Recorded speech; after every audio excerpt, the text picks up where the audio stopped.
આજના વિડીયોમાં આપણે સાંભળીશું એકાદશી વ્રતનો મહિમા। એકાદશી વ્રતનો મહિમા મહર્ષિ વશિષ્ઠએ માન્નધાતાને સંભળાવ્યો હતો। તે આપણે સાંભળીશું કે એકાદશી કરવાથી શું લાભ થાય છે, એમનું શું ફળ મળે છે। શ્રી વશિષ્ઠજી કહે છે કે જે મનુષ્ય ભગવાન વિષ્ણુનો દિવસ એકાદશી આવે ત્યારે જીતેન્દ્રી થઈને ઉપવાસ કરીને ભગવાન મધુસૂદનની પૂજા કરે છે, આંબળાથી સ્નાન કરીને રાત્રે જાગરણ કરે છે, તે સર્વ પાપોને ધોઈ નાખે છે। હે રાજન, એકાદશી નામના અગ્નિથી પાતકરૂપી ઈંધણ 100 વર્ષોના સંચિત હોય તો પણ તુરત જ ભસ્મ થઈ જાય છે। હે નરેશ્વર, મનુષ્ય જ્યાં સુધી ભગવાન પદ્મનાભના શુભ દિવસે એકાદશીએ ઉપવાસ વ્રત નથી કરતો ત્યાં સુધી આ શરીરમાં પાપો રહે છે। હજારો અશ્વમેઘ અને સેંકડો રાજસુ યજ્ઞો એકાદશી વ્રતની 16મી કળાને પણ તોલે આવી શકતા નથી। હે પ્રભુ, 11 ઇન્દ્રિયો દ્વારા જે પાપ કરવામાં આવે છે તે સંપૂર્ણપણે એકાદશી વ્રત કરવાથી નષ્ટ થઈ જાય છે। હે રાજન, જો કોઈ અન્ય કારણે પણ એકાદશી વ્રત કરવામાં આવે તો તે વ્રત યમરાજના દર્શન થવા દેતું નથી। આ એકાદશી સ્વર્ગ અને મોક્ષપ્રદ છે, રાજ્ય અને પુત્ર પ્રદાન કરનારી છે, ઉત્તમ સ્ત્રીની પ્રાપ્તિ કરાવનારી તથા શરીરને નિરોગ બનાવનારી છે। એકાદશીથી વધારે પવિત્ર ન ગંગા છે, ન ગયા છે, ન કાશી છે કે ન પુષ્કર।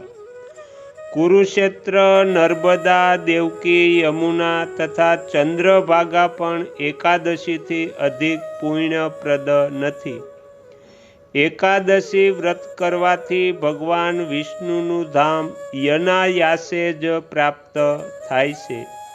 એકાદશીએ ઉપવાસ કરીને રાત્રે જાગરણ કરવાથી મનુષ્ય સર્વ પાપોથી મુક્ત થઈને ભગવાન વિષ્ણુના લોકમાં જાય છે।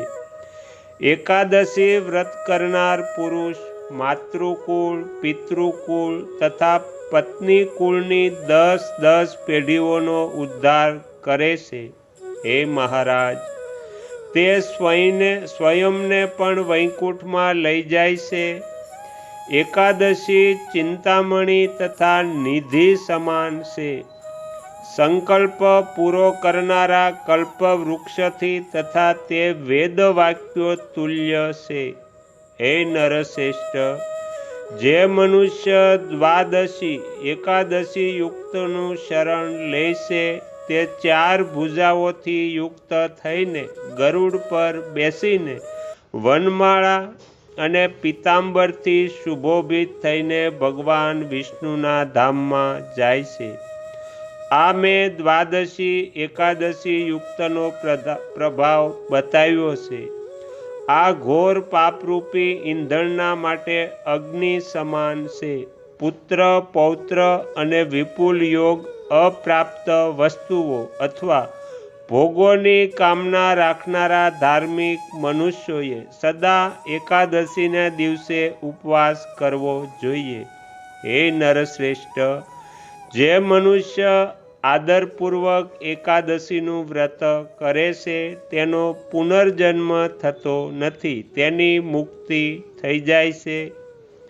અનેક પાપોથી યુક્ત મનુષ્ય પણ નિષ્કામ કે સકામ ભાવથી જો એકાદશી વ્રત કરે છે તો તે લોકનાથ ભગવાન વિષ્ણુના અનંત પદ વૈકુંઠ ધામને પ્રાપ્ત કરે છે। તો અહીંયા એકાદશીનો મહિમા સમાપ્ત થાય છે। તમે તમારો કિંમતી સમય આપી એકાગ્ર ચિત્તે પ્રસન્નતાપૂર્વક એકાદશીનો મહિમા સાંભળ્યો એ બદલ હું આપ સૌનો ખૂબ ખૂબ આભાર વ્યક્ત કરું છું અને આશા પણ રાખું છું તમને સાંભળવો ગમ્યો હશે. જો ગમ્યો હોય તો બીજા 5 લોકોને પણ સંભળાવજો. શ્રી સદ્ગુરુ દેવની જય. આગળના વિડીયો જોવા માટે આ ચેનલને સબસ્ક્રાઈબ કરો અને જો આ વિડીયો પસંદ આવ્યો હોય તો લાઈક કરો.